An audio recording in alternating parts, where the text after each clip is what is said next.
Hello, this is Steven at shortseasongarden.com, and I'm going to talk to you today about winter sowing, also called milk jug sowing. And the reason it's called milk jug sowing is because a milk jug is a beautiful size container for winter sowing. The problem with my milk jugs in my local area is that they're not transparent, and we really need a transparent milk jug. So I'm not able to use my milk jugs. So instead, I'm using some plastic juice jugs. And so basically what we do is we take it and cut it down on 3 sides, and we drill some holes in the bottom for drainage, and probably a couple on each side as well. And then we fill it with a mixture of soil.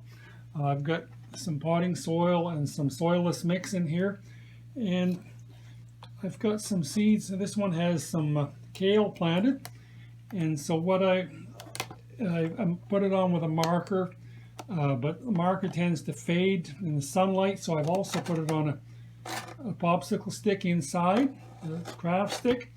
And what I'm going to do is tape this jug up. I've got all the rest of my jugs taped up. I've used duct tape would be fine, or even packing tape.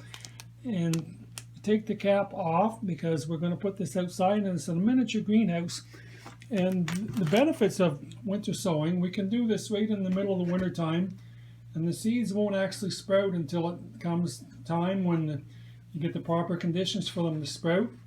But when they do, you don't have to worry about grow lights, you don't have to worry about damp off, you don't have to harden them off. And when it comes time to plant in the spring, your plants are all ready. So it's actually in April here now, and I've planted some, because we're in zone 3, so zone 3 we still have quite a bit of snow left in April. But I've got some celery planted, I've got some spinach, some cilantro, some broccoli, some kale, and I've even planted a few peas that I had left over from last year. Going to see how they do. So we're going to take them outside, where I've already got some other plants started that I started the end of February, and we'll show you them outside. Okay, so we're outside now, and as I said, it's the 2nd of April. The snow is starting to melt here in front of my shed.